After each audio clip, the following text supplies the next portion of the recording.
মনে হচ্ছে হাঁটতে হাঁটতে গহীন বনের ভিতরে ঢুকে পড়েছি। এদিকে রাতও হয়ে গেছে, ফিরে যাওয়ারও তো উপায় নেই। সামনে যে যাব সে সাহসও আর হচ্ছে না। এক কাজ করি, রাতটা এই গাছের নিচে কাটিয়ে দেই। না না, নিচে না। নিচে ঘুমিয়ে পড়লে বনের হিংস্র জন্তু এসে আমায় হামলা করতে পারে। তার চেয়ে ভালো গাছের ডালে উঠে ঘুমাই। বেশ মোটা আর বড় গাছ আছে, অনায়াসে শুয়ে ঘুমানো যাবে। তারপর কাল সকালে ভাববো কি করা যায়।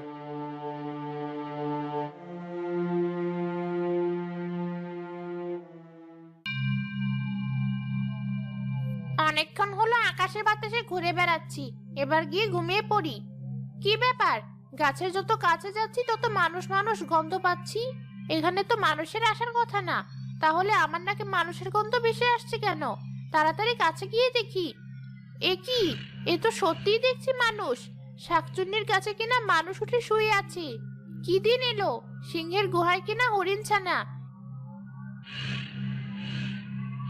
এই, কে তুই? আমার গাছে কি করছিস? কত বড় সাহস তোর! মানুষের বাচ্চা হয়ে শাকচুন্নির গাছে উঠে শুয়ে আছিস? ওরে বাবারে, শাকচুন্নি! কে আছো? বাঁচাও আমাকে! এই শাকচুন্নি আমাকে মেরে ফেললো। এই চুপ! তুই যে চিৎকার করে বলছিস বাঁচাও আমাকে, শাকচুন্নি আমাকে মেরে ফেললো। তোকে কখন মেরেছি আমি? তোকে তো একটু ভয়ও দেখাইনি আমি। তুই তো আমার গাছে উঠে বসে আছিস, আবার আমাকেই দোষ দিচ্ছিস। ও, তাই তো। আমাকে ক্ষমা করো, আমি আসলে বুঝতে পারিনি। ঠিক আছে, তা তুই এখানে কেন? এই গহীন বনে তো কেউ আসে না, তুই এখানে মরতে এসেছিস কেন? মরতে কি আর সাধে এসেছি? বইয়ের অপমান সহ্য করতে না পেরে এসেছি। বউ কি কারণে বাড়ি থেকে তাড়িয়ে দিয়েছে? তাড়িয়ে দেয়নি, আমি নিজেই চলে এসেছি। বউ সারাদিন শুধু কাজ কাজ করে, কিন্তু আমার কাজ করতে ভালো লাগে না।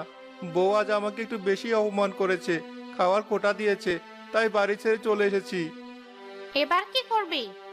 সে আমি জানি না, তবে যাই করি কাজ আমি করব না।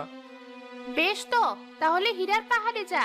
সেখান থেকে যত ইচ্ছা হিরে নিয়ে এসে বিক্রি করে সারা জীবন বসে বসে খা। বলো কি শাকচুন্নি, হীরার পাহাড়? সে কোথায়? তুমি আমাকে নিয়ে চলো। সে আমি পারবো না, তবে তোকে আমি উপায় বলে দিতে পারি। তার জন্য আমার একটি শর্ত মানতে হবে। ঠিক আছে, আমি তোমার শর্ত মেনে নেব। যে হীরা তুই পাবি তা থেকে আমাকেও কিছু দিতে হবে। যদি তুই আমার এই শর্ত মেনে নিস, তাহলে আমি তোকে উপায় বলে দেব। ঠিক আছে, তোমার এই শর্ত আমি মেনে নিলাম। এই রাস্তা দিয়ে হাঁটতে হাঁটতে বন শেষে একটি ফুলের বাগান পাবি। সেখানে এক পরী থাকে। তার সাথে কথা বলে তাকে রাজি করাতে পারলে বাকি রাস্তা সে তোকে চিনিয়ে দেবে। ঠিক আছে, আমি তাহলে কাল সকালে ওই বাগানের দিকে যাব।